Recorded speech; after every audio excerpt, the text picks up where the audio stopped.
May malaking kasalanan ng pamilya ni Alina sa pamilya ni Gabriel Tanedo. Ang ama niya kasi ang sinisisi ni Gabriel na pumatay sa ina nito dahil ang ama ni Alina ang nag-opera sa ina ni Gabriel pero namatay ito. Upang hindi mawala ng lisensya ang kanyang ama bilang doktor at hindi mawala ang lahat sa kanila, inalok siya ni Gabriel na maging alipin nito sa kama. Pumayag kaya si Alina sa alok ng lalaki na labis-labis ang galit sa kanyang ama? Ating alamin ang buong kwento. Walang nagawa si Gabriel kundi ang tanggapin na lamang na wala na ang mahal niyang ina. Ang nanay niya na siyang lakas at inspirasyon kaya ginagawa niya ang lahat upang siya ay maging pinakamagaling. Ang ina niya na nga lang ang meron siya pero nawala pa ito. Dahil sa doktor na yun, kung inayos lang sana nito ang pag-oopera sa ina niya at naging successful, hindi mawawala sa kanya agad ang kanyang mami. "Sir, pwede niyo namang gantihan yung pamilya," sabi ng isa sa mga utusan ni Gabriel na si Ken. Ito ang isa sa mga pinagkakatiwalaan niyang tao. "Patanggalin ng lisensya? Wala sa pagiging doktor? Bulang pa yun dahil buhay ng mami ko yung nawala." Galit na sabi ni Gabriel kay Ken, nakaisip naman agad ng paraan kung paano makakaganti ang kanyang amo. "Balita ko, may anak na babae yung doktor na yun. Maaaring siya ang gamitin mo laban sa doktor. Mas masakit mawalan ng anak kaysa ng lisensya." Napangiti si Gabriel sa opinyon ni Ken. Magaling talaga siya pumili ng mga tao, hindi mga bobot nag-iisip talaga. Soon, makakaganti din siya sa doktor na yun gamit ang anak nito. Samantalang si Alina, nasa isang health center kung saan doon siya namimigay ng libreng gamot para sa mga mahihirap. Nasa pamilya na talaga nila ang pagtulong, kaya nga ang ama niya ay nagdoktor pero sadyang hindi lahat ng tao ay maliligtas mo o madudugtungan ng buhay dahil ang isa sa mga inoperahan ng daddy niya ay hindi naging successful at ito ay pumanaw. Ang pangalan ng pasyente Gabriela Tanedo. Sayang at kilala pa namang mabuti ang ginang at tumutulong sa mahihirap. Pero naniniwala siyang wala namang kasalanan ng daddy niya dahil ginawa naman ito ang best nito at kapag oras mo na talaga. "Salamat po Ate Alina." May ngiti sa labi ng mga bata sa kanya. Kanina kasi pinakilala na siya ng mga nagtatrabaho sa center na iyon. "Welcome," ang sabi niya sa mga ito at kahit na madungi sa mga bata, isa-isa niyang niyakap. Malambot talaga ang puso niya pagdating sa mahihirap. Nagpaalam si Alina na kailangan niya nang umalis kaya kumaway naman ang mga bata sa kanya noong paalis na siya. Sobrang natatouch talaga si Alina kapag may natutulungan siya at ang pamilya nila. Sakay na si Alina ng kotse at hindi naman ganun kabilis magpatakbo ang kanilang driver nang makatanggap siya ng tawag mula sa kanyang mami. "Alina, may daughter, nasan ka?" Alalang tanong ng kanyang mami. "Ma'am, pauwi na po ako. Tumutulong lang ako sa mga nangangailangan." Ani at napangiti pa habang binabanggit ang tungkol sa bagay na yun. "Hindi ba't sabi ng daddy mo'y tigilan mo na muna yan?"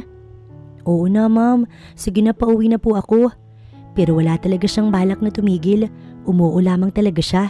Lingid sa kaalaman ni Alina na inaalam ni Gabriel ang lahat ng galaw niya at alam na nito kung saan ang susunod na health center ang kanyang mapupuntahan. Mahilig pala siyang tumulong. Napangiti na lang ang lalaki sa nalaman pero matulungan niya kaya ang sarili mula kay Gabriel. "San ka ba pumupunta? Sinabi ko sa'yo na dumito ka na lang muna sa bahay at ipagpaliban mo na muna ipagtulong. Di ba hindi mo makaintindihan doon, Alina?" Sermon agad ang isinalubong kay Alina ng daddy niya nang makauwi siya. Hindi na ito nakadamit ng pangdoktor.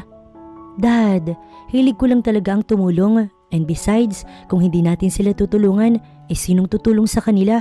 Kahit simpleng mga libreng gamot at pagkain, malaking bagay na sa kanila yun. At nag-iingat naman po ako kung yun po yung ipinag-aalala nyo." Bawat salitang binibitiwan ni Alina ay merong diin pero hindi naman niya hinahayaan na umabot na sa pangbabastos ang pagkausap niya sa kanyang daddy. "Anak, listen to me. May anak si Gabriela Tanedo. Ewan ko ba kung bakit ngayon ko lamang nalaman pero natatakot lang ako na baka balikan niya ako." Puno ng pangamba ang boses ng kanyang ama at sa totoo lang, naawa si Alina sa daddy niya na ito pa ang nasisisi kahit wala naman itong ginawang masama. "Dad, wala naman kayong kasalanan. Kaya ayoko magdoktor kapag namatay ang pasyente, sa'yo ang sisi. Pero dad, ano bang kayang gawin ng sinasabi mong anak nung Gabriela?" "Mabuti pa anak, hindi mo na lang malaman. Pumunta ka na sa kwarto mo at magbihis. Papatawag ka na lamang namin ng mami mo kapag kakain na. Napatango na lamang si Alina at tinungo na ang kanyang kwarto, pero habang nasa hagdan, rinig niya pa rin ang usapan ng kanyang mga magulang. Nag-aalala ang mga ito para sa kanyang kaligtasan, sa kaligtasan nilang lahat. Napapaisip tuloy si Alina, ano bang klaseng tao yung anak ni Gabriela Tanedo? Hindi naman siguro yun mamamatay tao, at kung sakaling ganun nga, ay may pulis naman na makakatulong sa kanila. Matapos makapagbihis, bumaba na si Alina at hindi na inintay na siya ay tawagin. Ayaw niyang pahirapan pa ang mga maid, kung pwede naman akusa na lamang siyang bumaba. Naging tahimik ang kanilang hapunan, pero bukas ang plano niyang pagpunta sa health center na gusto niyang puntahan. Itutuloy niya pa rin. Pagkatapos nun, titigil na muna siya gaya ng gusto nang mangyari ng kanyang mga magulang, at ayaw niyang ma-stress pa ang daddy niya sa kanya. Kinabukasan, maagang umalis ng bahay si Alina. Ang naging paalam niya sa kanyang mami ay magsha-shopping lamang siya, pero ang totoo nun, tutulong na naman siya. Nang makarating sa health center si Alina, marami ng tao doon. Bukod kasi sa pagbibigay niya ng libreng gamot, may pakain muna at may simpleng program. Natutuwa nga siya kapag nagsasalita siya, tapos tahimik lang na nakikinig sa kanya ang mga tao at makikita ang saya sa mga mata nila. Pero ganoon na lamang ang kaba ni Alina, dahil noong nagsasalita siya, nararamdaman niyang parang may nakatingin sa kanya at idinako niya ang kanyang mata sa isang direksyon. Doon niya nakita ang isang lalaki na tahimik siyang pinapanood, kaya napalunok siya, pero ang lalaki napangisi at mukhang tuwang-tuwa sa naging reaksyon niya. Habang sakay ng sasakyan, hindi matigil ang bilis ng tibok ng puso ni Alina. Sino yung lalaki na nakatingin sa kanya kanina? At bakit ganoon na lamang ang tingin nito? Kinakabahan na talaga siya, kaya nga agad siyang nagpaalam sa mga nangangasiwa ng health center at sa mga bata doon dahil gusto niya nang makauwi. May masama na kasi siyang nararamdaman. Mas lalo pa siyang kinabahan nang bigla na lamang tumigil ang sinasakyang kotse, at nang mapatingin siya sa kanyang driver, may tama ito ng bala. Mang Emil! Mang Emil! Pagigising niya sa kanyang driver na wala ng malay, marahil ay dahil sa tama ng bala na tinamo nito. Mang Emil! Naiiyak na si Alina. Ano bang nangyayari? Maya-maya pa, may nagbukas ng pinto ng kotse sa may pwesto niya. Sumiksik siya sa may gilid dahil ayaw niyang lumabas. Bakit ba kasi doon pa natigil ang sasakyan sa hindi masyadong mataong lugar? Kinakain na siya ng takot, pero kailangan niya pa rin maging matapang upang maipagtanggol ang kanyang sarili. May humila kay Alina palabas ng kotse, at ganoon na lamang ang gulat niya nang makita niya ang lalaking kanina nakatingin sa kanya noong nagsasalita siya. Sino ka? Gago ka? Bakit niyo pinatay ang driver ko? At pinagsusuntok ni Alina ang dibdib ng lalaki na tumawa lamang bago hinawakan ng dalawa niyang kamay. Wala pang taong ginaganito ko, babae. At hindi ka exception, at para malaman mo yung tatay mo yung dahilan kung bakit namatay yung mami ko. Napawang ang labi ni Alina. Ikaw ang anak ni Gabriela Tanedo? Tumawa si Gabriel. Dawanin na uli. And ngayon, ikaw ang magbabayad at gagamitin laban sa ama mo. Kahit na babae siya, ay inipon ni Alina ang lahat ng lakas bago niya sinipa ang lalaki sa alaga nito, kaya nabitiwan siya ng lalaki. At dahil abala ang 3 tauhan ng lalaki sa kanyang driver na chine-check ng mga ito kung buhay pa, nakatakbo siya. Pero maya-maya pa, naramdaman ni Alina na may umakap sa bewang niya at walang ibang gumawa nun kundi si Gabriel. Peste kang babae ka, pagbabayaran mo yung ginawa mo. Bago tinakpan ng panyo ang kanyang ilong na nagdulot sa kanya ng pagkahilo dahil sa amoy na taglay nun. Binuhat naman si Alina ni Gabriel at dinala sa sasakyan. Grabe boss, doktor ang tatay pero ganyang katapang. Naiiling na sabi ni Ken habang ang dalawa niyang tauhan ay tahimik lamang. O ba't yun? Hindi mo alam. Malay ko ba mukhang mahinhin. Pangangatwiran pa ni Ken. Napailing-iling na lamang si Gabriel. Tignan niya na lang kung hindi mamatay sa pag-aalala ang ama ng dalaga sa sandaling hindi ito makauwi. Masasabi naman ni Gabriel na mukhang alagang-alaga ang dalaga dahil sa sobrang kinis ng balat nito at walang kasugat-sugat. Gusto mo ba, boss? Mukhang nagagandahan ka sa kanya, boss ah. Natatawang sabi ni Ken kay Gabriel na inirapan niya na lamang. Gago, gagamitin ko lang yung babaeng to laban sa ama niya. At isa pa, magagamit ko din ang babaeng to para sa aking mga sariling pangangailangan. May ngisi sa labi ni Gabriel dahil alam na alam niya kung anong gagawin niya sa babae. Nagising si Alina na nasa loob siya ng isang kwarto na hindi pamilyar. Bigla siyang kinabahan hanggang sa maalala niya kung ano nga bang huling nangyari. May mga lalaki na kumuha sa kanya na nagawa niya pang sipain sa private part nito ngunit nahabol pa rin siya at yung lalaking yun ang anak ng inoperahan ng daddy niya pero namatay. Natigil si Alina sa pag-iisip nang bigla na lamang bumukas ang pinto at pumasok ang lalaking sa tingin niya ay dinukot siya. Nasaan ako? Anong gusto mo sa akin? Anong balak mo?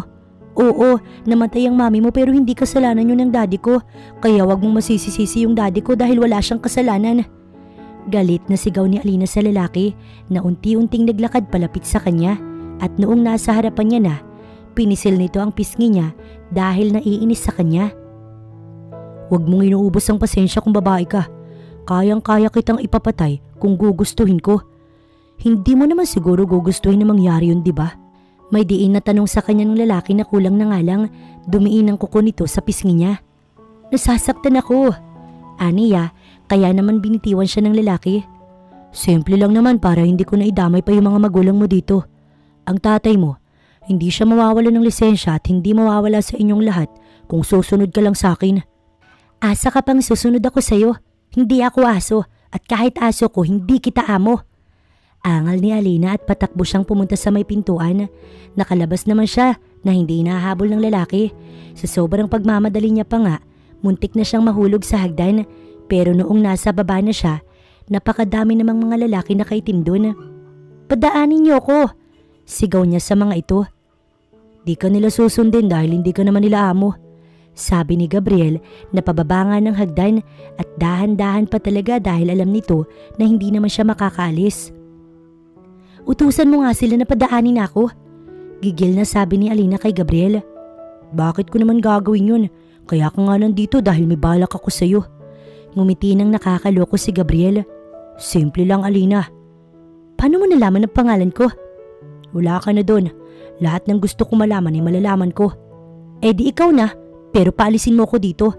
Baka hinahanap na ako ng mga magulang ko.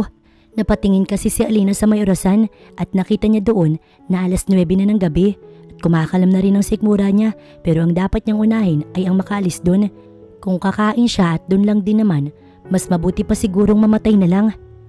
Hindi ka makakauwi sa inyo dahil kailangan kita. Anong kailangan ng pinagsasasabi mo dyan? I want you to be my sex slave at kakalimutan ko na yung ginawa ng daddy mo. Napaawang ang labi ni Alina at hindi agad nakapagsalita. Lingid sa kaalaman ni Alina na habang siya ay nakikipagtalo kay Gabriel, ang mga magulang niya naman nag-aalala na sa kanya dahil hindi pa rin siya umuwi, lalo na ang kanyang daddy.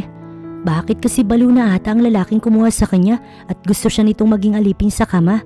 Dahil ba sa ginawa ng daddy niya?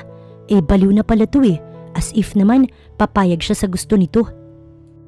Ayoko, mayaman ka diba? Marami kang pera, kaya marami pang ibang babae dyan na papayag sa gusto mong mangyari. Pero hindi ako. Pag-angal ni Alina kay Gabriel. Wrong answer Alina. Buong akala ko'y papayag ka kaagad dahil ayaw mo mapahamak ang pamilya mo. Lalo na ang daddy mo. Pero mukhang mali ako dahil mas pinili mo pa yung iligtas yung sarili mo. Then, madali naman akong kausap. Pwede ko nang papuntahin doon yung mga tauhan ko't ipapatay sila. Walang pagdadalawang isip na sinabi yun ni Gabriel at sinenyasan pa ang mga tauhan na lumapit dito. Mabilis naman na nagsilapitan ng mga lalaki at may sasabihin na sana si Gabriel at ipag-uutos na sana ang gusto nitong mangyari pero muli siyang nagsalita. Kapag ba pumahig ako'y titigilan mo na talaga yung daddy ko ha? Napapakuyom ang kamao ni Alina na kung pwede niya nga lang suntukin ng lalaking nasa harap niya, ginawa niya na. Kaso nga lang hindi pwede. Baka kasi ang mga magulang niya pang mapahamak kaya ang tanging magagawa niya na lamang ay ang sumagot ng maayos at ang sumunod sa lalaki. Oo naman, marunong akong tumupad sa usapan. Di katulad ng ama mong hindi marunong tumupad sa tungkulin. Then, payag na ako. Aniya, kahit napipilitan lang. Mukhang napipilitan ka lang. Pwede ko naman silang ipapatay na lang eh. Nangaasar na sabi ng lalaki. Payag na nga ako. Hindi mo ba narinig? Payag na ako para wag mo nang idama yung mga magulang ko. Mabait ka naman pala eh. Yun ang sinabi ng lalaki na nasa harapan niya na ito. Hinaplos pa nito ang kanyang pisngi, tsaka nito hinalikan iyon pero paismak lamang, kaya ang mga tauhan ng lalaki nagtawanan. By the way, I'm Gabriel Tanedo. Para alam mo, Alina Crisostomo. Pagpapakilala pa ng lalaki sa kanya, kahit na ang totoo, di naman talaga siya interesado sa pangalan nito. Wala akong pakialam sa pangalan mo. Oo nga't parang sinunod sa pangalan ng mami mo. Pero nang makita ko sa larawan ng mami mo, mukha naman siyang mabait. Hindi katulad mo na ano. Hindi natuloy ni Alina ang sasabihin nang putulin siya ng lalaki. Tulad ko na ano ba? Asal demonyo! Sigaw niya sa pagmumukha ng lalaki. Makakatikim na sana siya ng sampal dito pero pinigilan ito ng isa sa mga tauhan. Easy ka lang boss, easy ka lang. Boss, babae yan. Pagpapakalma dito ni Ken. Inuubos ng babaeng to yung pasensya ko eh. Mukhang gusto niya na siya ang susunod na gamutin ng ama niya. Ungot na sabi ni Gabriel. Inilayo naman ng lalaki ng tauhan ito mula sa kanya. Guess what? Mukhang matatagalin ang pananatili niya sa lugar na yun kasama si Gabriel at ang mga tauhan nito. Tapos ang lalaki kukunin pa yung pinakaiingatan niya at paulit-ulit pang gagamitin ang katawan niya. Pero handa namang magtiis si Alina, lalo na kung para sa kaligtasan ng kanyang mga magulang at kung makakakuha na siya ng tiyempo ay tsaka siya magsusumbong sa mga pulis. Gagamitin na lamang niya yung utak niya upang makalaya sa sitwasyon na kanyang kinalalagyan. Dahan-dahan lang, hindi ka naman mauubusan. Sa bagay, mauubusan ka ng lakas sa gagawin ko sa iyo mamaya. Natatawang sabi ni Gabriel habang pinapanood siyang kumain. Parang tuwang-tuwa pa ito na nagugutom siya. Sa katunayan, ito nga ang may kasalanan kung bakit gutom na gutom siya sa mga oras na yun. Dahil sa pinaamoy nito sa kanya ay ilang oras siyang tulog, hindi tuloy siya nakakain. Alam mo, napaka-epal mo. Hindi naman kasalanan kasi talaga ng tatay ko, kaya bakit siya yung sinisisi mo? Sabi ni Alina matapos siyang kumain. Mas mabuti pa kanina na kumakain kay tahimik ka lang. Ngayon na yung ingay mo na naman at ang dami mong sinasabi. Kung hindi ka nga lang babae, baka kung ano nang nagawa ko sa'yo. Napatayo pa si Gabriel at humawak sa sentido. Bakit? Natatamaan ka ba sa mga sinasabi ko ha? Baka naman kasi may ginawa kang masama o ginagawa kang masama kaya maagang kinuha ni Lord ang mami mo sa'yo. Dahil sa sinabing iyon ni Alina, hindi napigilan ni Gabriel ang sarili na siya ay patulan. Lumapit sa kanya ang lalaki at siya ay sinaktan habang siya ay nakaupo sa bangkuan. Ang mga mata nito'y walang emosyon na nakatingin sa kanya habang siya hirap na hirap makahinga. Mabuti na lang dumating si Ken at ito'y pinigilan. Hayop ka! Yun na lang ang kanyang nasabi at naiiyak na umalis sa dining. Mukhang maaga siyang mamamatay sa pudar ng lalaki kapag hindi pa siya nakaalis doon. Napakamarahas nito, hindi man lang ba inisip na babae siya at wala siyang laban dito? Boss, bakit mo naman ginawa yun? Tanong ni Ken sa amo. Huwag mo kong pakailaman, Ken. Ikaw mismo ang may sabi na sa pamamagitan niya makakaganti ako at tinuturuan ko lang siya ng leksyon na respetuhin ako. Walang emosyon na sagot ni Gabriel sa tauhan na napatango na lamang. Sa bagay ngayon, siguradong nag-aalala na yung mga magulang niyan. Hindi alam na nasa iyo yung anak nila. Naiiling pang sabi ni Ken pero siya hindi na pinansin pa ang tauhan at pinuntahan na si Alina. Wala siyang balak na humingi ng tawad sa babae. Ang gusto niya lamang gamitin ang katawan nito. Si Alina tahimik na umiiyak sa isang kwarto na sa tingin niya ay guest room. Kahit naman matapang siya, marunong pa rin naman siyang masaktan at naiiyak talaga siya dahil grabe yung ugali ng lalaking yun. Parang ito na nga ang pinakamasamang taong nakilala niya. Nang makarinig na si Alina ng mga yabag, agad niyang pinahid ang kanyang mga luha at ayun nga, mabilis siyang nahanap ni Gabriel. Gagamitin na kita, Alina, kaya ano pang ginagawa mo dyan? Maliligo na muna ako. Walang emosyon niyang sabi. Umiyak? Tanong sa kanya ng lalaki pero kailanman hindi siya amin. Hindi. Simpleng sagot niya. Doon ka na maligo sa kwarto ko. At sinenyasan siya na sundan ito. Huwag mo nang subukan na tumakas gamit ang banyo. Wala ka ring mapapala. Inis niyang hinarap ang lalaki. Gago ka ba? Paano ko makakatakas? Ang dami-dami mong bantay dito at ang banyo mo baka may lock pa ang bintana. Natawa ang lalaki sa kanyang sinabi't hinawakan ng kanyang baba upang magtama ang paningin nila. Ang talino mo kahit talatang takot ka, hindi mo pa rin pinapakita. Ewan ko na lang kung maging ganyan ka pa rin pagkatapos ng gagawin ko sa iyo mamaya. Kalalabas lamang ng banyo ni Alina na tanging tuwalya lamang ang nakatakip sa kanyang katawan pero hindi na nakapag-intay pa si Gabriel. Agad siya nitong nilapitan at sinunggaban ng halik hanggang sa natanggal na nito ang tuwalya na tanging tumatakip sa kanyang kabuuan. Nahiya niya tuloy na tinakpan ng kanyang masiselang parte ng katawan pero hindi iyon pinahintulutan ni Gabriel at tinanggal nito ang pagkakatakip niya. "Don't hide them. They're beautiful." Puno ng paghanga ang boses. Mukhang hangang-hanga sa katawan niyang alagang-alaga siya pero para sa kaligtasan ng kanyang mga magulang, handa siyang isuko. Naramdaman na lamang ni Alina na nakalapat na ang likod niya sa kama at si Gabriel ay nakapwesto na. Kapwa, wala nang sagabal sa kanilang katawan. Gulat na gulat ang lalaki nang tagumpay niyang magawa ang balak. "You're a virgin?" Tanong nito. Kahit na masakit at parang hinahati ang katawan niya sa sakit, nagawa pa rin sumagot ni Alina.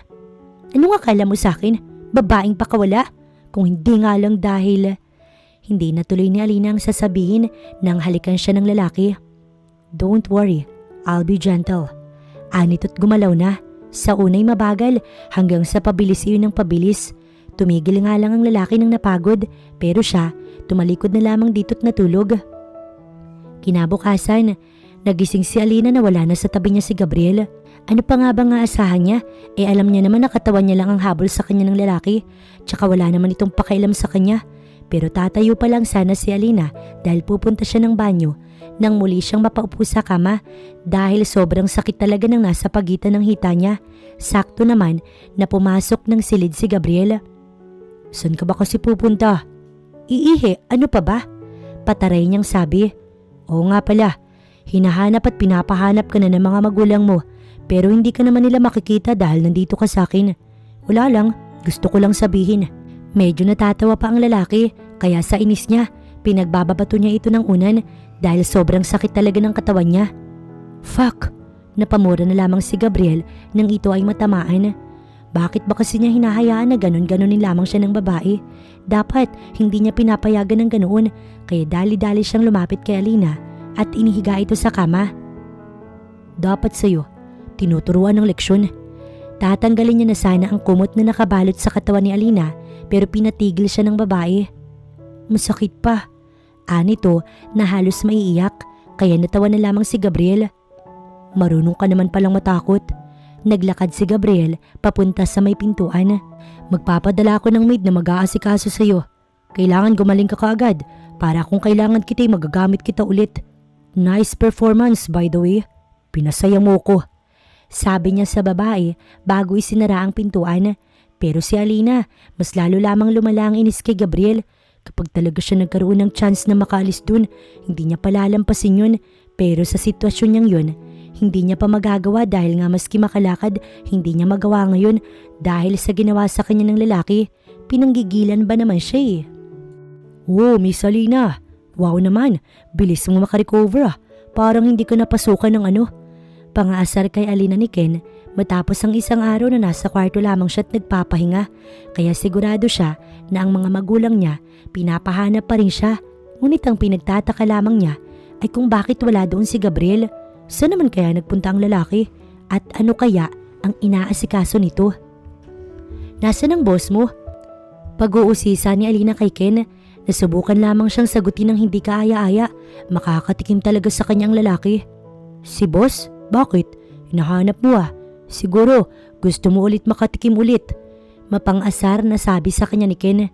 "Hindi no, pero since wala naman siya, baka pwede mo naman akong tulungan na makaalis dito."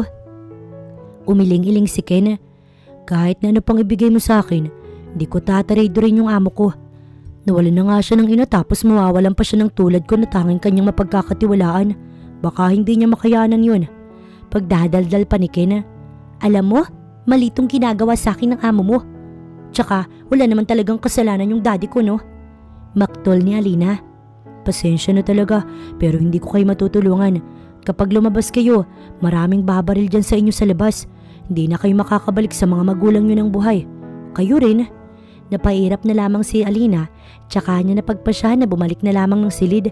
Pero si Gabriel, ano kayang ginagawa nito? Saan kaya nagpunta ang lalaki? At mukhang iniwan pa nito si Ken para siguradong hindi siya makaalis dun. Sadyang napakatalino talaga ng lalaki. Napagpasyahan ni Alina na matulog na muna.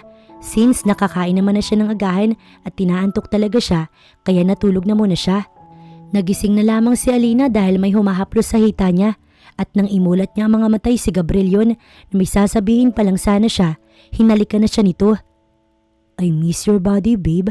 Anito hanggang sa unti-unting tinatanggal ang sagabal sa kanyang katawan hanggang sa naramdaman niyang muli na naman na nagsalo ang kanilang mga katawan. Sa bagay, yun naman ang papel niya doon at wala nang iba. Matapos magsawa sa kanya, muling isinuot ni Gabriel ang mga gamit nito pero hindi niya na talaga napigilan ng sarili na magtanong sa lalaki. Saan ka galing? Nilingon naman siya ni Gabriel pero hindi niya nakuha ang gusto niyang sagot mula dito. Wala ka na doon. At iniwan siya sa silid. Matapos siyang mapagsawaan, biglaan na lamang siyang iniwan doon. Sa bagay, tanggap niya naman pero magtatapos rin naman ang ginagawa nitong ganoon sa kanya. Bumaba na si Gabriel matapos gamitin si Alina. Nag-enjoy ka ba, boss? Natatawang tanong sa kanya ni Ken. Kanina nga pala, tinatanong ni Alina kung nasan ka daw. Baka humahanap ng tiyempo yun para makatakas. Yun na lamang ang kanyang nasabi. Bakit ba parang stress na stress ka, boss? Huwag mo nang tanungin, Ken. Baka ikaw pa yung mapagbuntunan ko ng galit. May problema ba sa or? Hindi na nito natuloy ang sasabihin nang bigla na lamang dumukot ng baril si Gabriel at itinutok yun kay Ken. Tumahimik ka na lang, Ken, kung ayaw mo manahimik ng panghabang buhay. Natahimik na lang si Ken. Grabe naman talagang magalit ang kanyang amo. Inangalang nitong nakakapagpakalma nito tapos nawala pa. Tahimik lang si Alina na kumakain. Kasabay niya si Gabriel. Itinitikom niya na lang ang bibig niya. Mamaya, may masabi pa siya na ikagalit ng lalaki. Diyari na naman siya. Ang pinakaiingatan niya. Siguradong sa kanya na naman ibubuhos ng lalaki ang lahat ng galit. Kumain ka ng madami. Utos ni Gabriel sa kanya na sinunod naman ni Alina at noong tapos na siya, tumayo na nga siya dahil busog na. Pupunta na nga sana siya sa itaas para magkulong doon pero pinigilan siya ni Gabriel at sinabing may pupuntahan silang dalawa. Wala naman siyang choice kundi sundin ng lalaki. Tutal, maayos naman yung damit niya, hindi niya na kailangan pa magbihis. Hindi na naiwasan pa ni Alina na mag-usisa kay Ken kung saan sila maaaring pumunta ni Gabriel. Hindi ko knows, Mama Alina. Simpleng sagot ni Ken at lumayo sa kanya. Maya-maya pa'y bumaba na si Gabriel na nakabihis na rin. Hindi natin isasama si Ken? Tanong niya sa lalaki na seryoso lang ang muka. Hindi. Simpleng sagot ni Gabriel at sinabing sumunod siya dito. Kumaway naman si Ken sa kanya noong paalis na sila. Habang nasa sasakyan, tahimik lang si Alina at nakatingin sa labas. Binuksan niya kasi ang bintana ng kotse at hindi naman siya sinaway ni Gabriel. Sa isang abandonadong building sila pumunta ng lalaki na hindi niya alam kung ano bang ginagawa nila doon. Natatakot nga siya sa totoo lang dahil gabi na tapos doon pa sila pumunta. Mabuti na nga lamang at may mga ilaw kaya medyo nabawasan ang nararamdaman niyang takot. Ngunit bumalik iyon nang makakita siya ng isang lalaki na nakaupo at nakatali sa isang upuan. Halatang binugbog ito dahil puno ng pasa ang muka na sa tingin niya pakana ng tatlong lalaki na nakapalibot dito. Ito ang nagtra-trader sa inyo, boss. Ang sabi ng isa kay Gabriel. Bakit hindi niyo pa pinatay? Bakit hinintay niyo pa ako? Walang emosyon na sabi ni Gabriel. Hindi siya makapaniwala sa mga binitiwang salita ng lalaki. Kung ganun, pumapatay ito ng tao. Boss, sorry. Huwag niyo kong papatayin, boss. Nagmamakaawang sabi ng lalaki na kinaawa naman niya dahil sigurado na may pamilya ito at kawawa naman ng lalaki kung maaga itong mawawala sa mundo.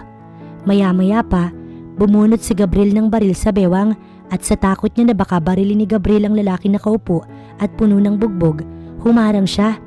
Huwag mong gagawin yan. Umalis ka dyan, Alina.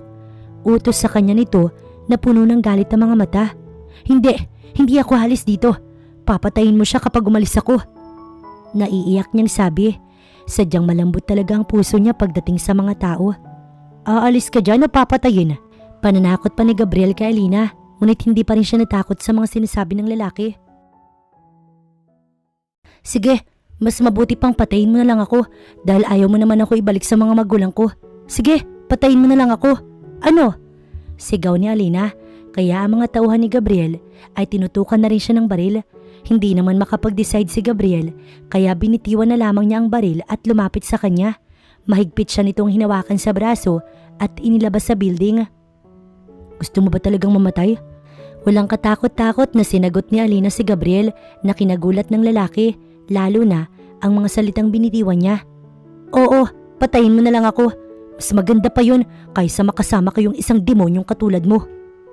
Nang makabalik sila sa bahay ni Gabriel, tinungo niya agad ang kwarto sa itaas. Sa totoo lang, natatakot siya sa lalaki. Sobra na siyang natatakot dito. Baka kasi mamaya kapag nagsawa na talaga sa kanya, bigla na lamang siyang patayin o kaya ipatapon. Yung lalaki nga kanina na puno ng bugbog at kaawa-awa, gustong patayin. Paano pa kaya siya na sa sandaling naisin nito? Baka siya ang pagbuntunan ng galit. Boss, anong nangyari? Tanong ni Ken kay Gabriel na masama ang timpla ng muka. Humarang Huwag ko daw papatayin yung traidor. Mukhang natakot ko ata. Nagpapaliwanag na sabi ni Gabriel kay Ken. Anong mukhang natakot? Natakot mo talaga yun. Baka iniisip nun, nababarilin mo talaga siya pag hindi siya tumabi. Alam mo naman ang mga babae, madamdamin. Tsaka diba, natikman mo naman na yung babaeng yun. Bakit hindi mo na lamang siya ibalik sa mga magulang niya? Naawa ka na ba sa babaeng yun? Ibalik? Iyoko, di pa ako tapos sa kanya. Ani Gabriel at nilagpasan na ang kanyang tauhan para puntahan si Alina na sigurado siyang doon sa kwarto niya natutulog dahil yun ang bilin niya at kapag hindi ito sumunod, mayayari ito sa kanya. At ganun nga ang nadat na ni Gabriel, naabutan niyang natutulog si Alina pero bakas ang luha sa mukha nito. May pumatak na luha na parang kahit sa pagtulog lumuluha ang babae. Hindi niya napigilan ang sarili na haplusin ang mukha ni Alina. Di kita pakakawalan, Alina. Akin ka na. Aniya, bago tumabi dito. May kung ano sa kanya na ayaw niyang pakawalan ng babae. Siguro ay dahil iba ito sa mga babaeng nakilala niya na takot sa kanya. Pero si Alina, sobrang tapang. Ngunit may puso para sa ibang tao na hindi katulad niya. Hindi marunong maawa at tapang lang ang taglay. Kinabukasan, nagising si Alina na may nakayakap sa kanya. Ang naalala niya, wala siyang katabing natulog. Kaya sino ang katabi niya? Agad niyang tinignan kung sino iyon. Walang iba kundi si Gabriel. Sa bagay, eto nga pala ang may-ari ng kwarto. Pero nang maalala niyang nangyari kagabi, dali-dali siyang bumangon. Tinignan niya pa ang kanyang katawan kung may ginawang masama sa kanyang lalaki. Wala akong ginawa sa'yo. Anito habang nakatingin sa kanya. Muntik pang atakihin sa gulat si Alina pero bago pa may mangyari, umalis na siya sa kama. Nakita niya ang isang baril sa may gilid ng kama at kinuha yun. Papatayin kita, aniya sa lalaki habang mahigpit ang hawak niya sa baril at kung gugustuhin niya, maipuputok niya yun sa lalaki pero bakit hindi niya magawa? Papatayin mo ko? Go! Akala ko ba matapang ka? Bakit hindi mo magawang iputok yan? Nangaasar na sabi sa kanya ni Gabriel, hindi ito natatakot dahil may hawak siyang baril. Anumang oras, maaari niyang bawian ito ng buhay. Alam ni Alina sa sarili niya na hindi naman niya kayang pumatay ng tao kaya bago niya pa makalabit ang gatilyo, mabilis nang nakalapit sa kanya si Gabriel at inagaw sa kanya ang baril. Nayuko na lamang siya at naiyak, hindi dahil sa natatakot siya na baka gantihan siya ng lalaki, kundi dahil miss niya na ang kanyang mga magulang at siguradong nag-aalala na ang mga ito sa kanya. Pero hindi niya inaasahan ang gagawin ni Gabriel dahil matapos itong itago ang baril, niyakap siya ng lalaki at pilit na pinatahan dahil ayaw nito na marinig ang hikbi at iyak niya. Kailan pa siya naging malambot pagdating sa isang babae? Yun ang tanong ni Gabriel sa kanyang sarili. Buong buhay niya ay sa isang babae niya lamang inalay ang kanyang pagmamahal, walang iba kundi sa kanyang ina. Ewan niya ba kung bakit siya labis na naapektuhan kay Alina, lalo na sa iyak nito. Naalala niya pa yung huling babae na umiyak sa kanya, walang iba kundi ang kanyang ina na halos magmakaawa na sa kanya na itigil niya na ang masasamang gawain at ang organisasyon na iniwan sa kanya ng ama ay talikuran niya na hindi naman niya kaya kaya nagtalo pa sila ng mami niya. Pwede bang makita ko sila? Kahit saglit lang. Masabi ko lang sa kanila na ayos lang ako at wala silang dapat na ipag-alala.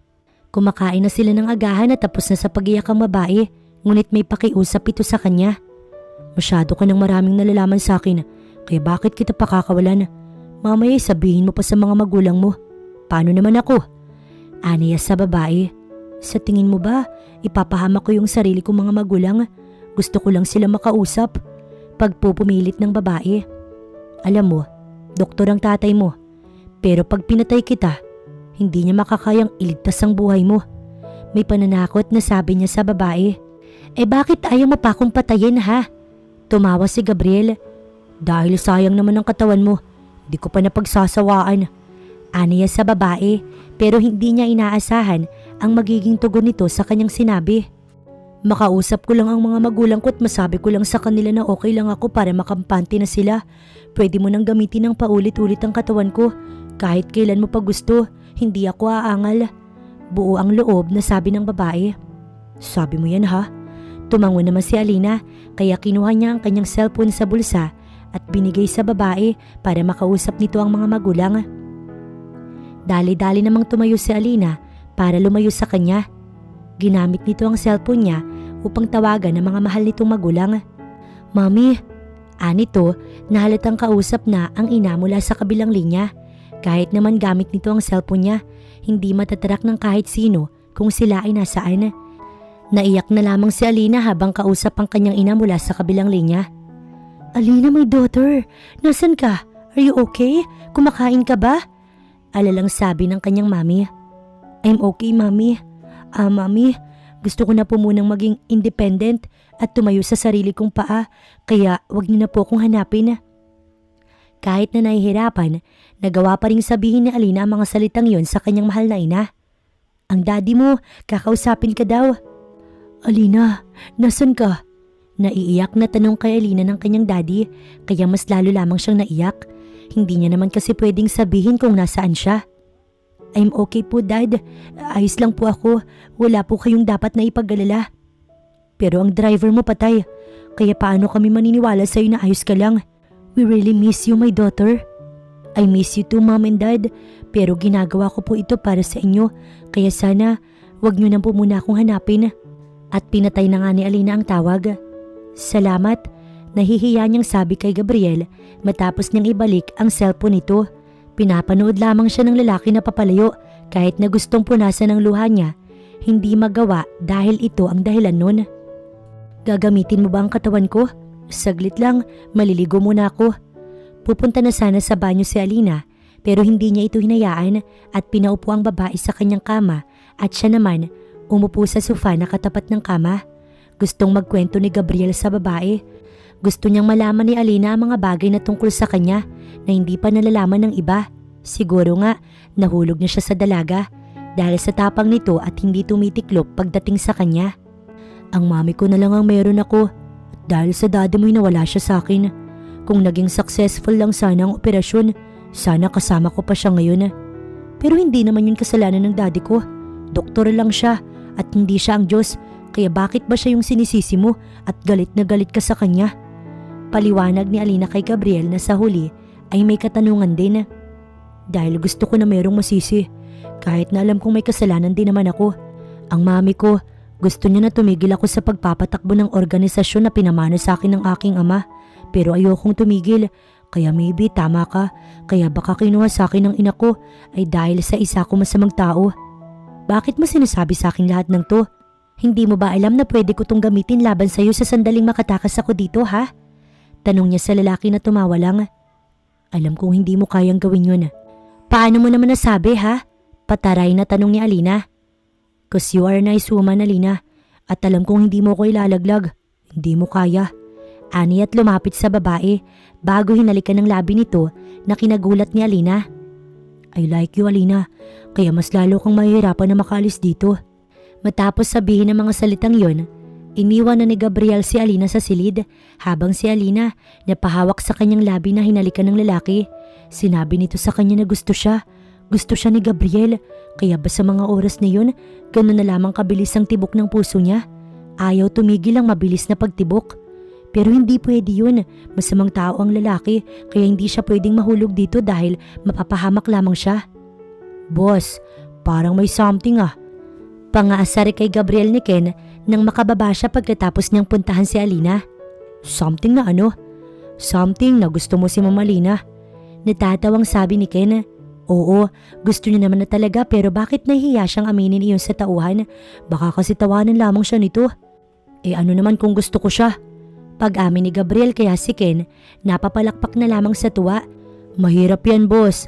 Naalala mo ba, sabi mo sa akin na naghiwalay ang daddy at mami mo dahil ayaw ng mami mo sa ginagawa ng daddy mo at nang mamatay ang daddy mo ay ayaw ng mami na manahin mo yung organisasyon pero ikaw minana mo pa rin. Naiiling na sabi ni Ken. At isa pa diba, masama kang tao dahil masama yung organisasyon na pinapatakbo mo. Dagdag pa ni Ken. You know what? Mukhang marami ka na talagang nalalaman tungkol sa akin. Siguro mas better kung ipapatumba na kita. Walang emosyon na sabi ni Gabriel kaya dinaan na lamang ni Ken sa pagtawa ang lahat. Kayo naman boss, nagjo-joke lang yung tao. Tsaka kayo pa, naniniwala ako na mahuhulog din yung loob sa inyo ni Mama Alina.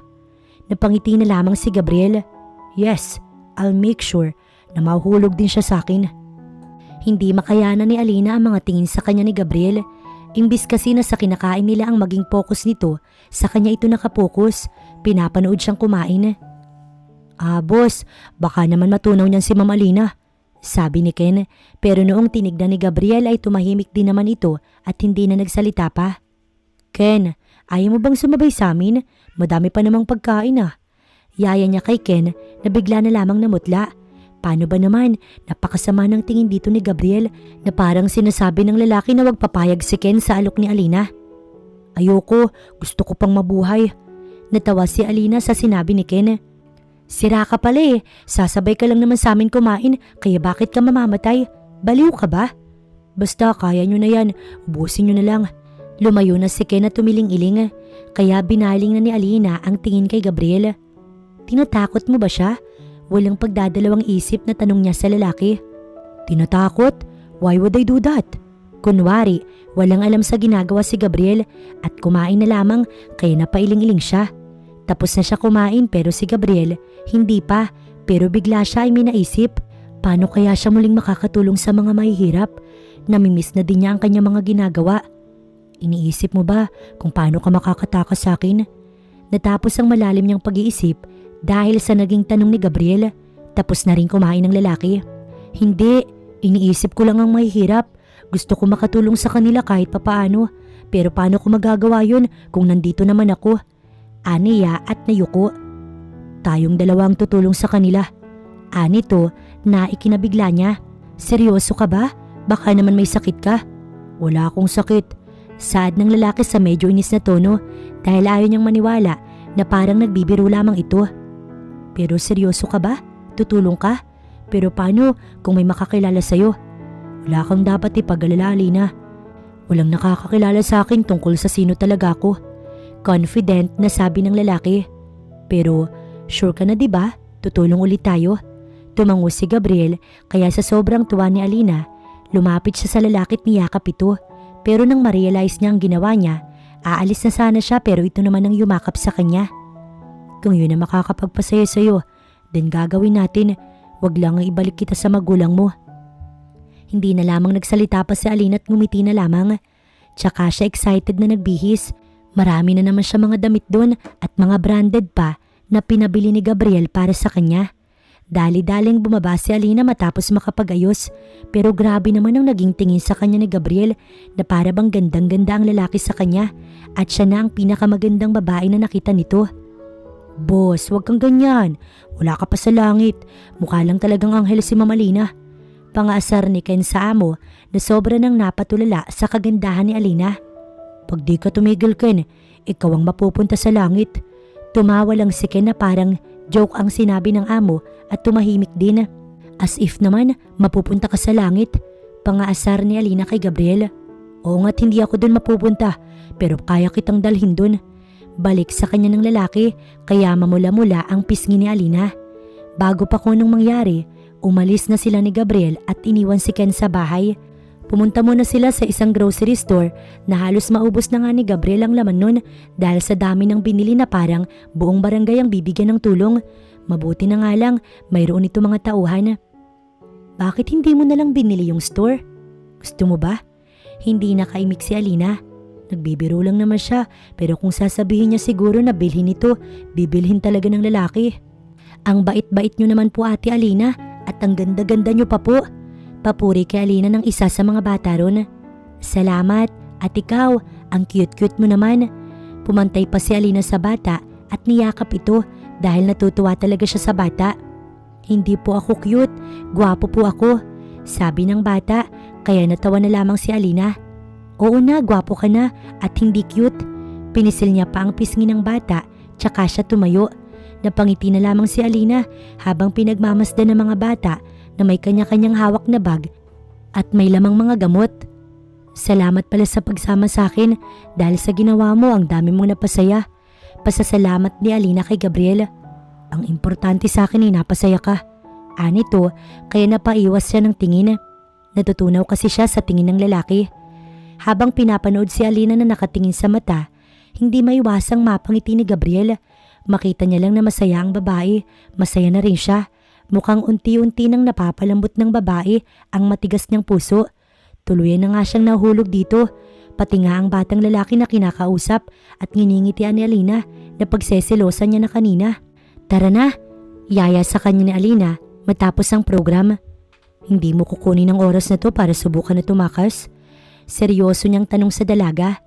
Marunong naman akong tumupad sa usapan, tsaka ewan ko ba, unti-unti nang nababawasan yung takot ko sa'yo dahil mabait ka naman pala. Anito at ngumiti. Nauna pa itong pumasok ng sasakyan. Napangiti na lamang si Gabriel kaya nakita niya pang nagbulungan ng dalawa sa kanyang mga tauhan na noong sinaway niya tumigil naman. Paano pa kaya kung nandoon si Ken na malakas ding mga asar? Habang nasa sasakyan sila, naisipan niyang ipagsalikop ang mga kamay nila na Alina. Hindi naman ito yung pinansin at tinayaan lang hanggang sila ay makauwi na sana hindi muna dahil si Misty ang sumalubong sa kanila. Sa harapan ni Alina hinalikan siya nito at dahil nabigla, hindi niya agad na itulak ang babae. Doon muna ako sa kwarto. Paalam sa kanya ni Alina. May sasabihin pa sana si Gabriel pero masyadong nagmamadali si Alina. Ginagawa mo dito? Galit na tanong ni Gabriel kay Misty. I'm here for you, babe. Si Misty ay isa lang sa mga naging kafling niya at pampainit sa kama pero walang naging sila. Ewan niya ba sa babaeng ito na ang kulit-kulit at habol ng habol? Then go, umalis ka na dito. Di na kita kailangan. Pagtataboy niya sa babae na kumunot ang noo. Why? Yung babae kanina, pupunta daw sa kwarto. Siya ba ang bagong nagpapainit sa'yo ha? Mukhang inosente yun ah. Natatawang sabi ni Misty kaya sa inis niya sa babae na itulak niya ito. Wag na wag mong pinagsasalitaan ng ganyan si Alina. Kung ayaw mong umalis dito ng walang buhay, alis!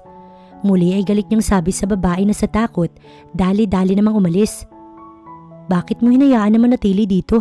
Tanong ni Gabriel kay Ken, napapakamot na lamang sa ulo. Boss, ayaw umalis eh. Tsaka close yun sa mga tao dito. Matagal mo din yung naging pampainit. Paliwanag ni Ken. Napamura na lamang si Gabriel bago pinuntahan si Alina. Nasisira ang diskarte niya sa babae. Nang makaakyat siya, kumatok pa siya sa sariling kwarto. Marahil ay galit sa kanya si Alina kaya nagawa siyang paglakan sa sarili niyang kwarto kaya kailangan niya pang kumatok. Binuksan naman yun ni Alina na lumuluha ang mga mata at alam niya na siya ang dahilan nun kaya agad niyang niyakap ang babae. Lubayan mo ko, bumalik ka dun sa babae mo. Itinulak ni Alina si Gabriel. Pagkatapos na makita niya ay kinain siya ng selos. Masyadong paasa ang lalaki na sinasabi na gusto siya pero hinayaan na halik-halikan nito ng iba. Kaya nga ayaw niyang mahulog dito eh. Pero ano bang magagawa niya kung gusto niya na ito at may nararamdaman na rin siya para sa lalaki? Magpapaliwanag ako. Siya ang babaeng ginagamit ko dati. Natapos na kami pero palagi siyang bumabalik. Hindi ko siya gusto kaya wala kang dapat ikaselos. Kalmadong paliwanag sa kanya ni Gabriel. Bakit ako magsiselos? Bakit? May relasyon ba tayong dalawa? Girlfriend mo ba ako? Boyfriend ba kita? Isa lang naman akong babae na kinidnap mo at walang choice kundi ipagamit ang katawan ko sa'yo dahil kung hindi, mapapahamak ang magulang ko, lalo na ang daddy ko. Nagagalit na sabi ni Alina. Alina, I like you. At ayoko na may pagsilosan ka't iyak ka ng mga bagay na hindi naman dapat. I'm sorry, okay? Dapat itinulak ko na siya agad. Pero ginawa ko naman, kaso nandito ka na, so stop crying. Ayoko na nakikita kang umiiyak. Pangalo ni Gabriel kay Alina upang matigil ito sa pag-iyak. Mabuti pa, Balik mo na lang ako sa mga magulang ko. Mas mabuti pa yon para mawala na rin agad tong nararamdaman ko sa'yo. Para mawala agad tong pagkagusto ko sa'yo at makahanap ako ng bagong lalaki na magugustuhan. May diin na sabi ni Alina. Hindi naman nagustuhan ni Gabriel ang kanyang sinabi kaya mabilis itong sinarado ang pintuan ng kwarto. Ayoko. Ngayon lang ako nabalo ng ganito sa isang babae kaya hindi ko hahayaan na mawala ka pa sa akin. Pagkasabi ng mga salitang yun, tinulak siya ni Gabriel pahiga sa kama at tinanggal ng lalaki ang t-shirt nito dahil masyado siyang emosyonal. Ayaw niya na munang makipag-ano sa lalaki. Pumuesto si Gabriel, sinimulan nitong halikan ng kanyang labi. Pero nang mapansin na hindi siya tumutugon at lumuluha pa rin, tumayo ito at sinuot muli ang t-shirt. Napasabunot ito sa buhok at minura ang sarili. Fuck, I'm sorry. Paghingi nito ng tawad sa kanya habang hindi alam ang gagawin. Lumabas ka na muna please. Nakikiusap niyang sabi sa lalaki na bago nito sundin ay may mga sinabi muna sa kanya. Ikaw lang ang gusto ko, Alina, wala nang iba. Wala lang sa akin si Misty. You're the only one I want. Ikaw lang ang nagpalambot sa akin ng ganito. Hindi na lamang umimik si Alina at hinayaan ng lalaki na lisanin ang sarili nitong kwarto. Nang makalabas, nasuntok ni Gabriel ang pader sa may katabing kwarto. Hindi niya natuloy alam ngayon kung papaano susuyuin si Alina. Pero masaya siya na malaman na may nararamdaman na rin pala sa kanya ang babae at dahil sa selos, nagawa nitong aminin yun pero hindi niya pa rin mapapatawad si Misty na kung sakaling babalik ito doon, baka mapatay niya ang babae. Sa ngayon, palilipasin niya na muna ang nararamdamang galit sa kanya ni Alina bago niya ito muling kausapin. Tahimik lang si Alina habang nasa sasakyan. Ang sabi kasi ni Gabriel, may pupuntahan daw sila. Nagulat naman siya nang pumasok ang sasakyan sa loob ng isang sementeryo at itinigil ng driver ang kotse sa may isang spot doon. Naunang bumaba si Gabriel upang pagbuksan siya ng pintuan. Walang choice si Alina kundi ang bumaba, baka mamaya magalit pa ang lalaki. Ma'am, pagbati ni Gabriel sa lapida ng ina. Nakita niya ang dalawang lapida na magkatabi, Gabriela Dizon at Arthur Tanedo. Hindi niya natuloy maiwasan na magtanong. Bakit magkaiba yung apelyido ng mga magulang mo? Nakipaghiwalay si ma'am kay dad. Hindi niya na kasi kayang konsintihin ng dad ko sa mga ginagawa nito. Paliwanag sa kanya ng lalaki. Bakit na lang kasi hindi talikuran ng daddy mo yung organisasyon na sinasabi mo para sa mami mo? Tanong ni Alina. Pero nang ma-realize niya na wala siya sa lugar para makialam, napatakip na lamang siya sa bibig. I'm sorry, alam ko na wala ko sa lugar para makialam. It's okay. Dahil ipinamana lang yun sa daddy ko ng daddy niya. And he had no choice but to run and control it na ganun ang ginagawa ko ngayon. Napatango-tango na lamang si Alina. Pero lahat naman pwedeng magbago, diba? Pwede pang magbago yung isip mo at talikuran na lamang ang organisasyon. Kung tatalikuran ko ay may ibang mamumuno na baka mas dagdag pa ng ibang illegal na gawain. Sa ngayon ay mga illegal na armas lang ang negosyo ng iba. Pero paano kung umalis ako? Baka pati drugs at prostitution ay gawin na nila. Though may ginagawa na din, pero hindi pa lahat ng kabahagi. Paliwanag sa kanya ni Gabriel. Bakit hindi mo na lang sila isumbong sa mga pulis? Makukulong din ako, Alina, kung gagawin ko yun. Pero kung gagawin mo yun at sasabihin mo yung mga pangalan nila, mababawasan ang kasalanan mo. Hindi nakasagot si Gabriel dahil batid niya na hindi basta kayang bitawan ng lalaki ang lahat. Umalis na tayo, mukhang uulan. Aya ni Gabriel at sinabing bumalik na sila sa sasakyan pero hindi nakinig si Alina. Bagkus, umupo muna siya sa harap ng lapida ng ina ng lalaki at nagpray sa harap nun. Ipinagpipray niya lang na sana kung nasan man ang ina ng lalaki, sana'y gabayan sila at sana masaya din ito. Noong nasa sasakyan na sila, tinanong siya ni Gabriel, "Anong pinagdasal mo?" "Sana bantayan tayo ng mami mo at masaya siya kung nasan man siya." Napatango na lamang ang lalaki pero nagbukas naman ito ng topic. "Sorry sa nagawa ko. Ayos lang, wala rin naman akong karapatan na magselos dahil alam ko nakatawan ko lang din naman yung habol mo. Maybe, hindi ng dahilan kung bakit mo ko nagustuhan." Mukhang hindi nagustuhan ni Gabriel ang kanyang sinabi kasi napakuyom ito ng kamao. "Nagagalit ka ba? Sasaktan mo ko?" Tanong niya agad sa lalaki kaya tumigil ito sa ginagawa. "Hindi ang katawan ng dahilan kung bakit kita nagustuhan. Basta isang araw, nagising na lang ako na gusto kita. Huwag kang mag-isip ng kung ano-ano, Alina." Paliwanag ni Gabriel, kaya hindi nakapagsalita agad si Alina. Pag-uwi natin, patutunayan ko sa iyo kung gaano kita kagusto. Anito bago sinakop ang kanyang labi. May nakaharang naman kaya hindi sila kita ng driver. Biglang kinabahan si Alina. Hindi naman siguro sakit ng katawan ng magiging dulot ng pagpapatunay ni Gabriel na gusto siya nito. Halo-halo ang nararamdaman ni Alina dahil pag-uwi nila ni Gabriel sa bahay, nandoon ang kanyang mga magulang. Mabilis na lumapit sa kanyang amatina at niyakap siya dahil sa sobrang pagkamis ng mga ito sa kanila. Anak!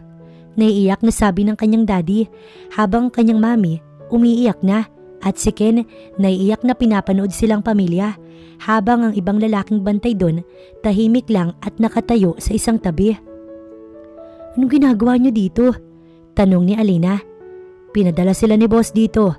Si Ken ang sumagot kaya napatingin si Alina kay Gabriel na nasa kanyang likuran at tahimik lamang pero nagulat sila nang bigla na lamang nagalit ang kanyang ama. Yan ba? Yun ba ang lalaki nagpadukot sa'yo? Ang ginawa mo sa anak ko? Alam kong hindi naging successful ang operasyon ng mami mo dahil mahina talaga ang katawan niya. Pero hindi naman tama na gamitin mo yung aking anak upang makaganti sa akin. Galit na sabi ng daddy ni Alina kay Gabriel. Dad, stop. Stop please. Hindi niya ako sinaktan. But daughter, ang mga tauhan niya ang pumatay sa driver mo. Kaya paano kami maniniwala na wala siyang masamang ginagawa sa'yo? His father was also known a former na namumuno sa isang illegal na organisasyon. Masama siyang tao. Panguhusga pa ng ina ni Alina kay Gabriel na alam ni Alina, nagpipigil na lamang ng galit ang lalaki. Nakikita niyo naman ma'am, diba? Ayos lang ako, I'm fine. Kaya wala kayong dapat na ipag-alala. You should be happy na magkakasama tayo ngayon. Paliwanag ni Alina na ayaw pakinggan ng magulang, siguro dahil sa labis na pag-aalala sa kanya. Ken, alisin mo na sila dito. Utos ni Gabriel kay Ken. No, hindi kami aalis dito hanggat hindi kasama ang anak namin. Nagmamatigas na sabi ng daddy ni Alina kaya mas lalo lamang nagalit si Gabriel. Aalis kayo dito ng matiwasay o aalis kayo ng patay? Walang emosyon na sabi ni Gabriel. Ma'am, I'm okay here. Ayos lang po ako. Umiling-iling ang ina ni Alina. No anak, wag mong sabihin na nahulog na yung loob mo sa lalaking to. Anong ginawa niya sa'yo? He should be in jail. Sigaw ng ina ni Alina. Mom, stop please. Can't you see? Ayos lang ako dito. At kayo, ginagalit niyo siya para magalit sa inyo at masaktan kayo. Nakikiusap ng sabi ni Alina sa kanyang ina. We're not leaving unless you're coming with us. I can't, Mom. I can't. Yun lang ang nasabi ni Alina bago ang mga magulang niya inakay na ni Ken paalis doon. Ang tanging nagawa niya na lamang ay kumaway sa mga ito. Ewan niya na parang ayaw niyang iwan si Gabriel dahil gusto niya ng lalaki. Hindi ganyang reaksyon ang ine-expect ko sa'yo. Walang emosyong sabi ni Gabriel. Masaya ako na makita yung mga magulang ko at gusto ko silang makasama pero ayoko namang iwan ka. Wala agad na itugon si Gabriel sa mga binitiwang salita ni Alina. I know na pwede ka pang magbago, na pwede mo pang baguhin ang buhay mo at magbitiw sa pagiging pinuno ng organisasyon na sinasabi mo. Pwede mo pang baguhin ang lahat. Dagdag pa ni Alina pero imbis na salitang maging sagot, niyakap na lamang siya ni Gabriel. Kung gagawin ko ba yun, hindi mo ko iiwan? Tanong niya sa dalaga. Hindi kita iiwan. Ang tugon naman ni Alina, kaya grabing kasiyahan ang nararamdaman ni Gabriel sa mga oras na yun. Saya na naranasan niya lamang simula nang makilala niya si Alina. Nakahiga na sila ni Gabriel sa kama. Tanging kumot lang ang nakatakip sa kanilang mga katawan. Kakatapos lang nilang magniig. Nangako sa kanya si Gabriel na tatalikuran na nito ang masamang gawain para sa kanya. At yun ang pinangahawakan ni Alina na magagawang gawin ni Gabriel ang bagay na yun para sa kanya. Kaya panatag na siya at buo yung tiwala sa lalaki.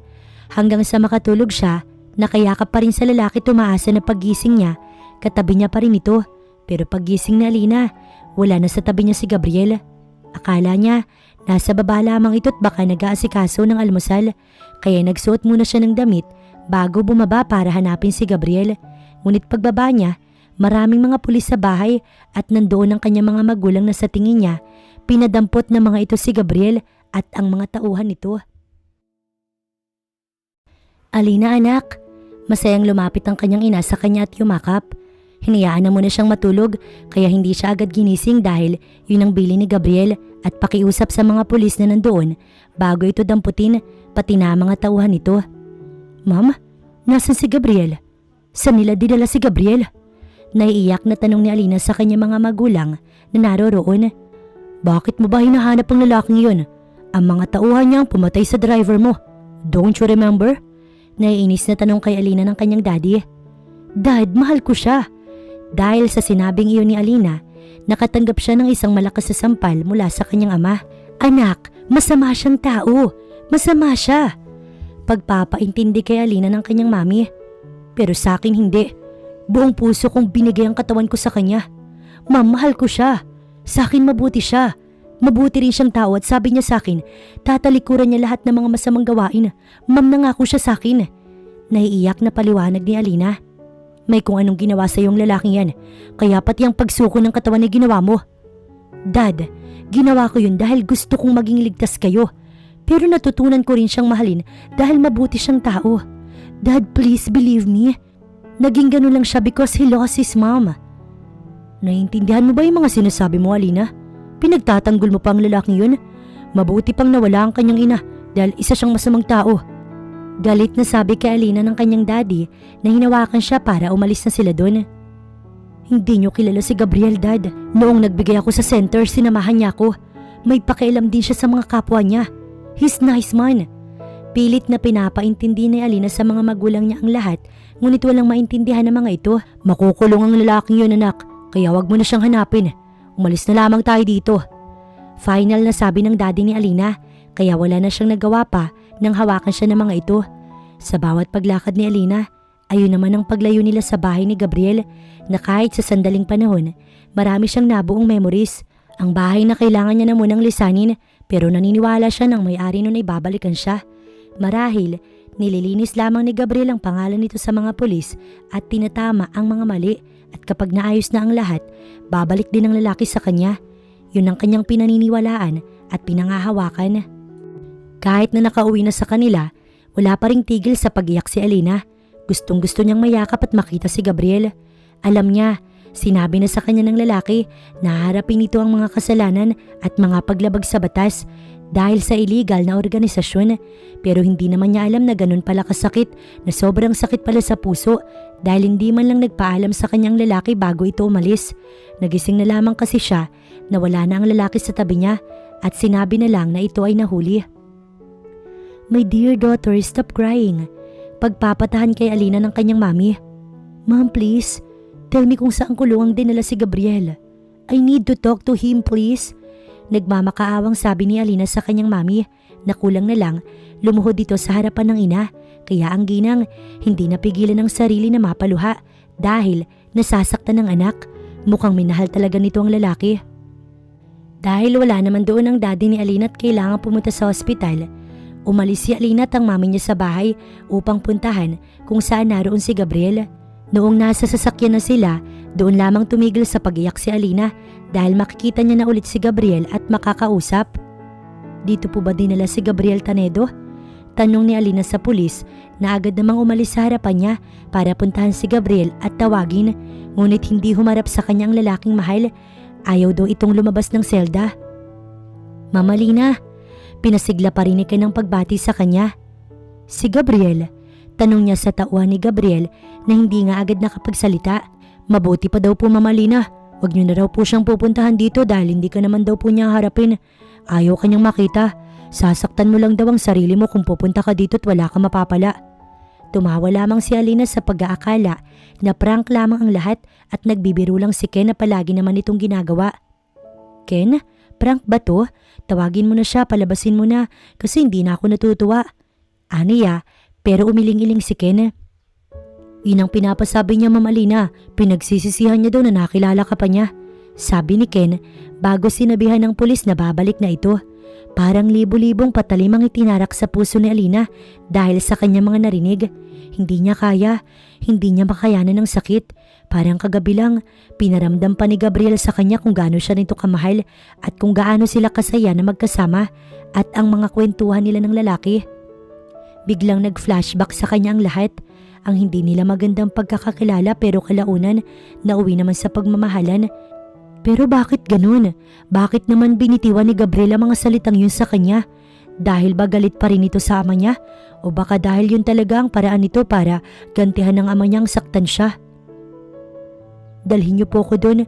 Gusto ko po siyang makausap. Patawad, pero hindi po pwede yung nais niyo. Ang sabi lamang ng pulis. Mabuti pa anak, umalis na tayo dito dahil sinabi ko naman sa iyo wala ka mapapala sa lalaking yan.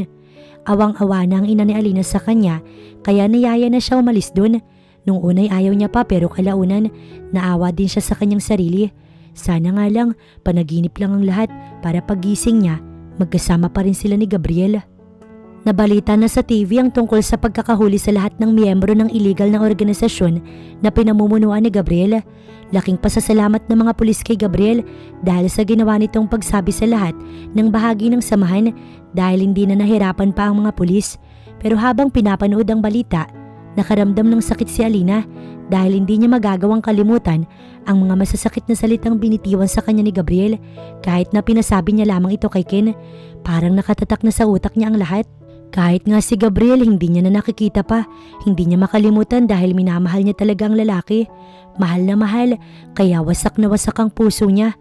Ang mga magulang niya ay naiiyak na lamang kapag nakikita siyang tulala at umiiyak dahil naaalala niya si Gabriel. Naalala niya ang pinagsamahan nilang dalawa, lahat ng masasayang alaala. Anak, gusto mo bang lumabas-labas muna? Pwede kitang samahan sa mga center na gusto mong puntahan at tutulong tayo. Masayang sabi kay Alina ng mami niya na tumabi pa sa kanya upang makausap lamang siya ng maayos.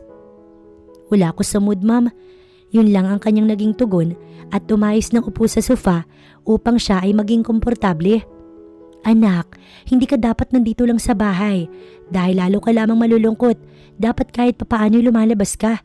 Sabi kay Alina ng mami niya kaya hindi niya naiwasan ng mapalakas ang boses na agad din naman siyang humingi ng tawad sa ina at naiintindihan naman ito. Muli nga siyang niyakap nang maiiyak na naman siya.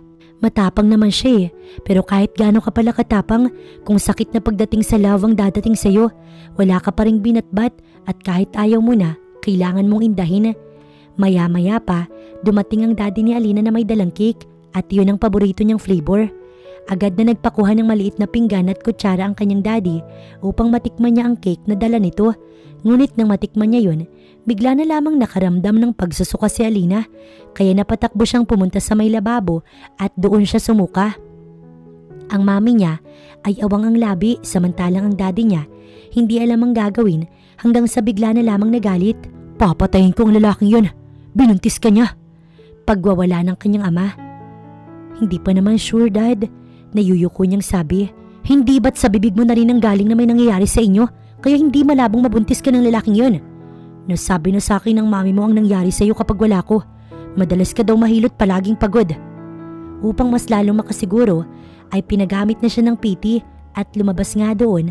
Nabuntis nga siya kaya ganoon na lamang ang saya ni Alina dahil natupad na ang pangarap niya na magkaanak. Ngunit ang ama nito hindi nila makakasama. Si Gabriel na tinalikuran sila. Kahit papaano, nakaka-move on na si Alina sa mga nangyari at paunti-unti nang nababawasan ng sakit na kanyang nararamdaman. Iniisip niya kasi na buntis siya at kung patuloy siyang magiging malungkot, makakasama yun sa anak niya. Kasalukuyan nang pauwi si Alina sa kanilang bahay. Kagagaling niya lamang sa isang health center at namigay siya doon ng mga libreng gamot at pagkain. Marami siyang napasaya kaya masaya na rin siya. Sapat na yun upang maging masaya na rin siya. Nang bigla na lamang tumigil ang kotse, biglang nag-flashback sa kanyang lahat. Bababa na sana si Alina upang i-check pero pinigilan siya ng kanyang driver at sinabi na wag daw siyang lalabas. Nasinunod naman niya dahil sa labis sa takot pero natakot din siya sa driver na baka kung ano mangyari dito. Mas lalo pa siyang natakot nang makita niyang may sumuntok sa driver niya dahil bigla na lamang itong tumumba at bigla na lang may nagbukas ng pintuan sa kanyang pwesto. May inispray upang mawalan siya ng mali at makatulog. Nagising na lamang si Alina na nasa loob siya ng isang kwarto na hindi pamilyar. Agad na kinabahan si Alina dahil hindi naman niya alam kung sino ang kumuha sa kanya. At this time ay buntis pa siya. Baka kung anong sapitin niya sa sino mang tao na dahilan kung bakit siya naroroon. Kaya kahit natatakot, pilit na pinatabang ni Alina ang loob para makaalis siya doon. Naganap siya ng pwedeng daanan, makalis lamang siya sa kwartong yun, ngunit wala talaga siyang makita. Kaya ang nagawa na lang ni Alina, maupo sa kama dahil pagod talaga siya hanggang sa may pumasok sa pintuan. Mabuti na lang, mabilis niyang nahawakan ng lampshade at ipupukpok niya na sana iyon sa lalaking pumasok nang makilala niya ito. Gabriel? Nauutal niyang sabi sa lalaking nasa harapan niya. Ihahampas mo ba sa akin yan? Hindi makapaniwalang tanong ng lalaki na nagtataka pa talaga pagkatapos itong ipasabi ang masasakit na salitang yun kay Ken. At bakit naman hindi? Tsaka bakit ka nandito sa harap ko ngayon? Di ba dapat ay nakakulong ka? Galit niyang tanong kay Gabriel na gusto siyang hawakan upang magpaliwanag, ngunit lumalayo siya sa lalaki dahil galit pa rin siya dito. Kailangan kong gawin yun upang hindi ka madamay at ang pamilya mo. Alam mo naman na bigati ng mga taong ilalaglag ko. Napapakamot sa ulo na sabi ng lalaki. Kahit na, gago ka ba? Sana nagpaliwanag ka na lang sa akin. Napakagago mo. At hinampas niya na nga ang lamp kay Gabriel.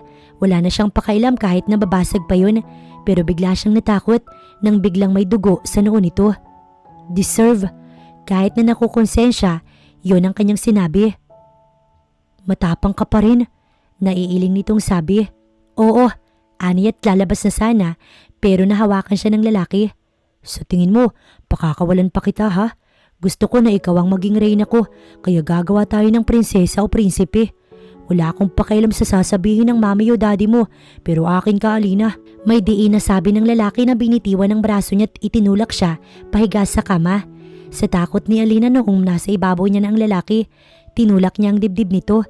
Hindi talaga siya handa na makipag-ano dito kaya sinabi niya na ang dapat nitong malaman. Buntis ako, Gab. Magkakaanak na tayong dalawa. Masayang masaya si Gabriel sa nalaman. Buntis siya. Magkakaanak na silang dalawa. Napapangiti na nga lang siya habang ginagamot ang sugat nito sa noo dahil sa paghampas niya ng lampshade dito. Mabuti na nga lang at hindi nagalit ang lalaki sa kanya dahil kung iba ang gumawa nun, baka napatay na nito. Total, alam mo naman na ang totoo at nagamot na kita. Kailangan ko nang umuwi. Aniya sa lalaki at lalabas na sana ng kwarto. Nang hawakan siya ng lalaki, kaya napaupo siya sa kandungan nito. Dito ka na muna. Ihahatid kita sa inyo, I promise. Pumayag si Alina sa gustong mangyari ng lalaki hanggang sa nagiya ito na bumaba na silang dalawa. Nang makita niya si Ken na nandoon pala, agad niya itong nilapitan. Kumuha siya ng unan sa isang sofa at pinaghahampas yun kay Ken. Ikaw, bakit masyado mong ginalingan sa pag-acting? Bakit hindi mo sinabi sa akin? Puno ng sama ng loob na sabi ni Alina sa tauhan ni Gabriel, natatawa-tawa pa. Kaya mahal na mahal ka ni Bossy, ang tapang mo, bagay nga kayo. Natatawa pa nitong sabi. Anong bagay? Magsama kayo ng amo mong pangit. Naiinis na sabi ni Alina at pumunta na lamang ito sa may kusina upang kumain doon. Medyo naninibago nga siya dahil walang masyadong tao sa mansyon, wala na yung mga bantay. Paano ba yan, boss? Eh di masaya ka na ulit no, kasama mo na yung baby mo. Natatawang sabi ni Ken habang umiiling-iling pa. Doble-doble ang saya ko, Ken. Alam ko na, boss, kasi kasama mo siya. She's pregnant, Ken.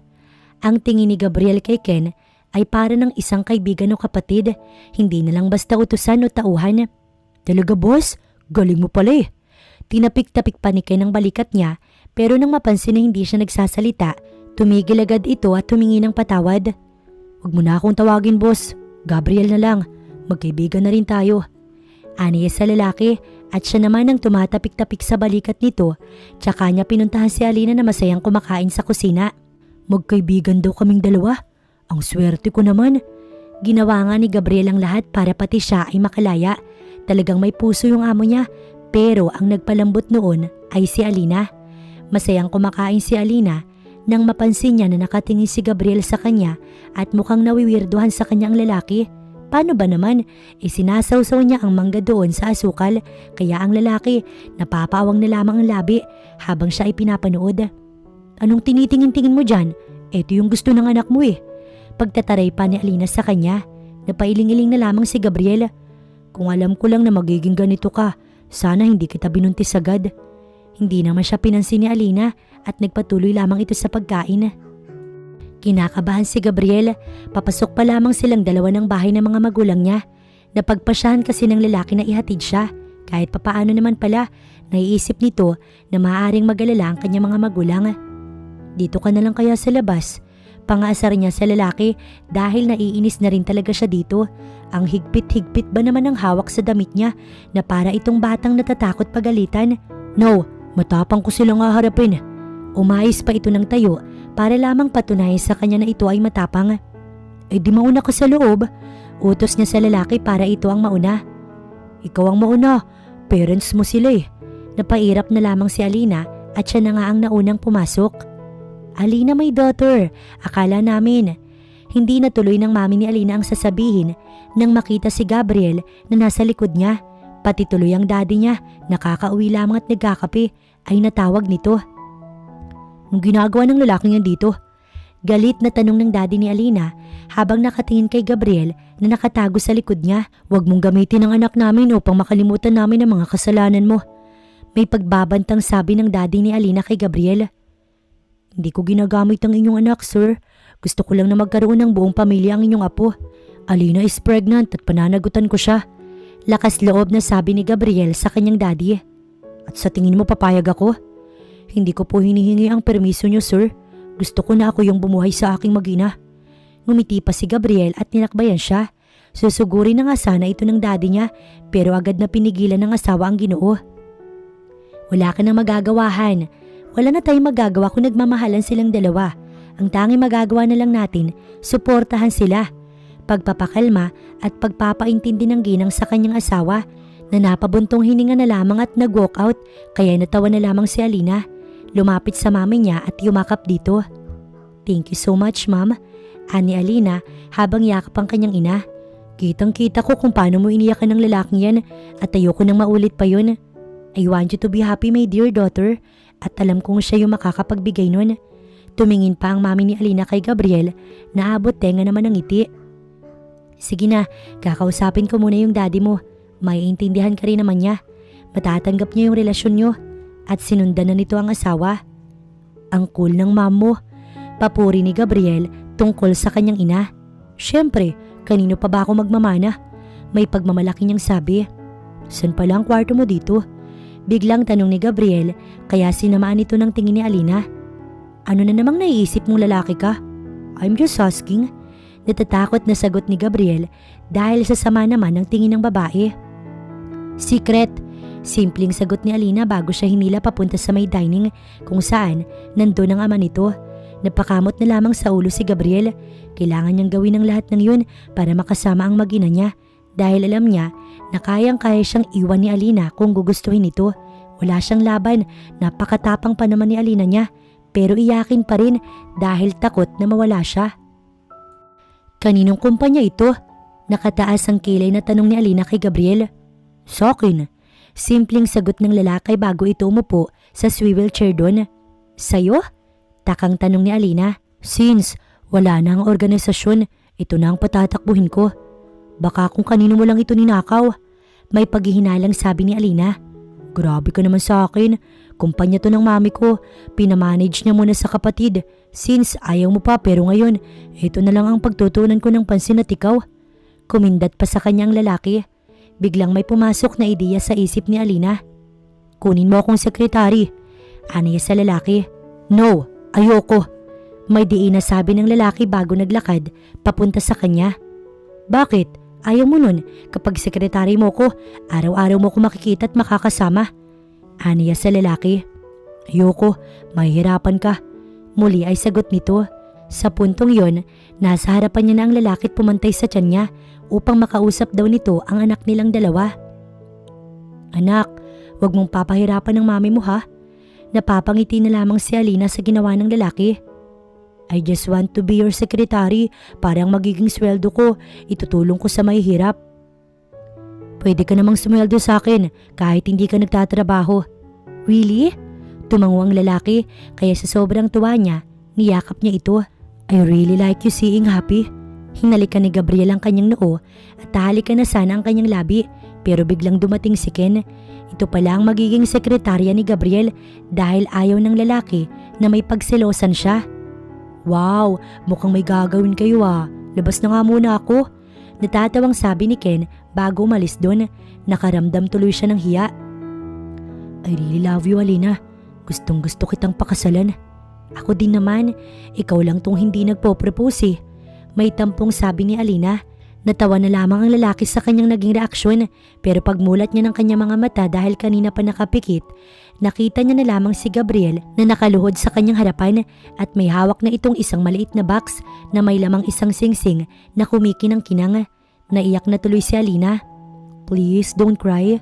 Sinusunod ko lang naman ang gusto mo eh. Ikaw kasi nakakainis ka. Sa tingin mo ba may choice pa ako? E di pa kakasalan kita. Nabuntis mo na ako kaya mabuti pa isuot mo na sa akin ang singsing na yan. Agad namang sinunod ni Gabriel ang utos ni Alina. Sinuot niya sa babaeng mahal ang singsing dahil sigurado na siya na ito ang gusto niyang pakasalan at ang babaeng gusto niyang makasama ng panghabang buhay. Wala nang iba pa. Si Alina lang talaga ang para sa kanya dahil ito ang nagpapalambot sa matigas niyang puso at natatanging babaeng kanyang minahal bukod sa kanyang ina. Nawala man kay Gabriel ang kanyang ina, dumating naman sa buhay niya si Alina at ang anak nila. Dada! Binisita siya ng kanyang mag-ina sa opisina. Tuwang-tuwa ang 2 taong gulang nilang anak na si Ariel, babae ito at kasing ganda ng ina. May princess! Natutuwang sabi ni Gabriel habang buhat-buhat na ang bata na nakayakap sa leeg niya. Napaka-daddy's girl talaga.